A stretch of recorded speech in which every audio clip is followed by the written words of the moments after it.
Hello and good day. Welcome to Christmas Stories Part 2. We discussed last time how Adam and Eve were created by God and all was beautiful and blissful until Satan, that serpent, the devil, caused Adam and Eve to fall and disobey God. But God had a plan. He had a plan not only to save Adam and Eve, but to save all humanity if they so chose. And that plan was Jesus. Over the next 4,000 years, God found a way to constantly remind his people of this plan and of Jesus' coming. There were a few ways he did it. One was through nature.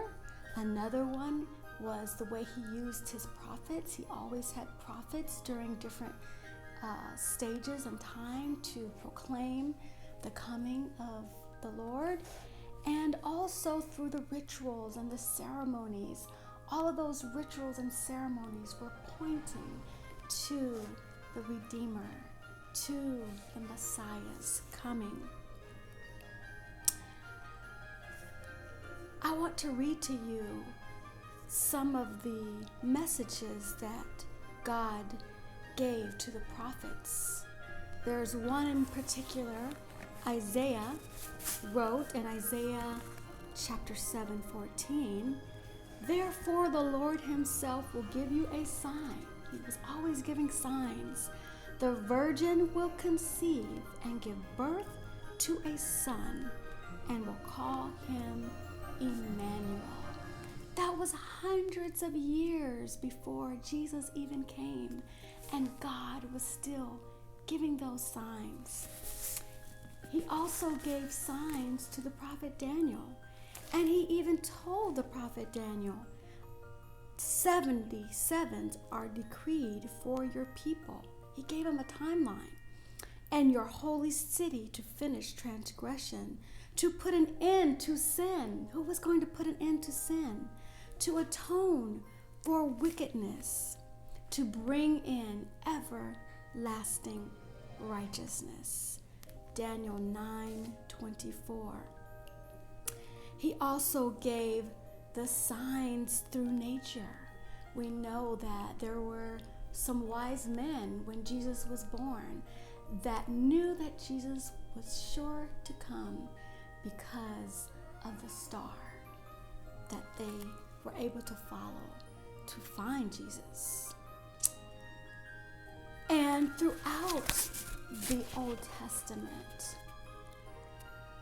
God foretold of Jesus in his sanctuary. And God gave the message of the sanctuary to Moses very clearly. And he had him build different pieces of furniture for that sanctuary.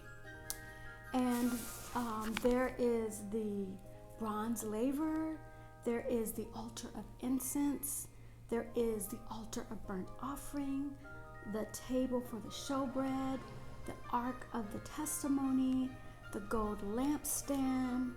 There were all of these different pieces in the sanctuary for a reason. You see, because every ritual that the priests did, every ritual that the people did in regards to the sanctuary represented Jesus.